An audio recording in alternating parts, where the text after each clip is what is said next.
So I wanted to provide some commentary on the free fall video, and I put together the video. I slowed down the video twice. Once a little bit slowed down. Second is a lot, and I think there was 3 experiments. Let's just watch the video. I'll make some commentary here.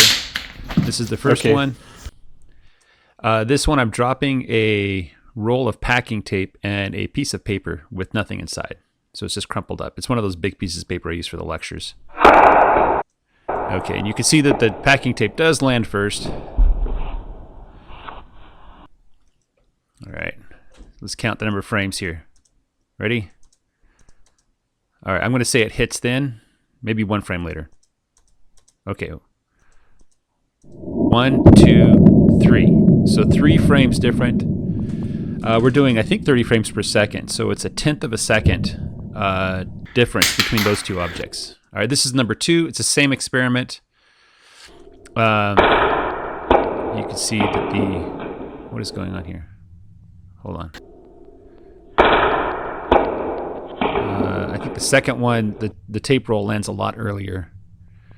Let's count the frames.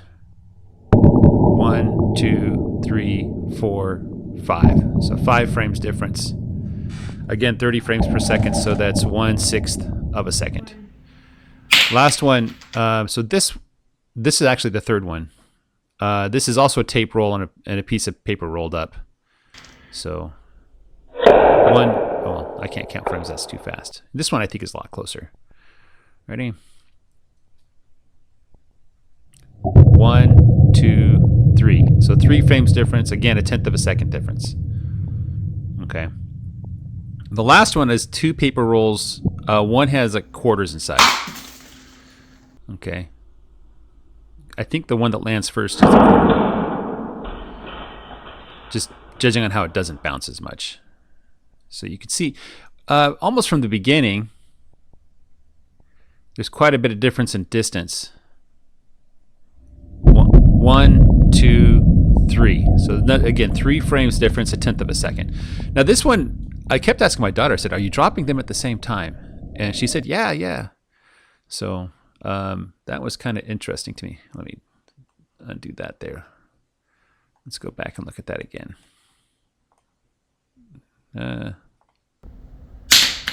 Okay. So let's go. One thing that I wanted to point out here was you could see the shadow like this. The top of the second floor is just above the camera there, and she's dropping it from shoulder height. So add another 5 feet, right? So you can see that they really don't start at the same time. But one interesting effect that I noticed is if you compare the distance between these 2 objects, you can see it's about maybe a cursor, maybe 2 cursors, But watch what happens as time goes on. Down here, you can see the distance has increased by quite a bit, the distance between these 2 objects. But I surmise that the time, let's see if I can do a calculation here. So, yeah, no, it's like 1 frame off from each other in terms of time. So the second object is moving slightly slower. 1, 2, yeah, so it's 2 frames down here, and then 1, 2, 3. Yeah, so it was 1 frame difference up here, so 1/30th of a second, and then 1/15th of a second, and down here it's 1/10th of a second. So there is a time difference that's increasing as time goes on. So that's my commentary. One thing that I wanted to tell the physics students, especially beginning physics students, is that we really do adhere to the experiment trumps all.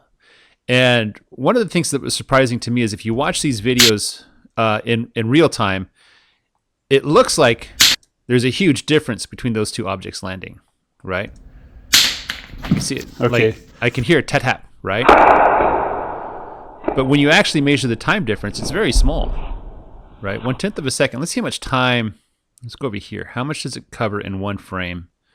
How much distance in 1 frame? So it's that's about like 1.5 feet, half a meter, So 1 frame is quite a bit. Let's go near the end about how much they cover in 1 frame. So I'm going to start there. And they're covering, I'm estimating about 2 feet. Again, I don't really have accurate. Yeah, probably about 2 feet. So 2/3 of a meter, 0.67 to 0.7 meters, So you can see that the amount of time to covering per frame is increasing. But the human eye really wasn't good at detecting which one landed first or by how much. It just, like, I knew that there was a difference because I could hear the sound, right? The sound is much more accurate. Oh, I wish I had the sonogram so you could see, like when I was doing this in Shotcut, I could see the sounds when it would hit. And I could see in the sound wave, like the two objects hitting, But when I heard it real time, I could tell that there was a difference, and I thought it was significant, but it's really not that significant, So I'm going to chalk this up to experimental error. It's, for all intents and purposes, it basically landed at the same time, very close to each other. And I'm sure if I repeated this experiment a couple hundred times, I'd probably find that sometimes the paper might land a little sooner and a little later or something or other like that. And we could be more precise in how we drop them. I don't think it's going to make a big difference between, coordinating your two hands together. And one of the things that my daughter suggested was we get two objects of similar size and texture, so they have similar air resistance. Like we get two tennis balls and we pack one tennis ball full of quarters or something like that. And that way, if they're the same shape and same size, they should have the same air resistance, and they should still land at the same time. So that's an experiment. I was thinking about doing that, but I'm like, nah, I'd rather just lecture on the video. So this was a case where I thought the experiment was a total loss. There's too much error, and there's not much you can derive from it. But in the end, it turns out that it's actually pretty decent. When I looked at it very carefully, it's actually really decent. So with my poor, phone camera doing 30 frames a second, I was able to actually say that they basically land at the same time within plus or minus half a second. Which to me, that's amazing. Probably plus or minus a third of a second. They landed at the same time. So anyway, guys, have a great day. Take care. Bye-bye.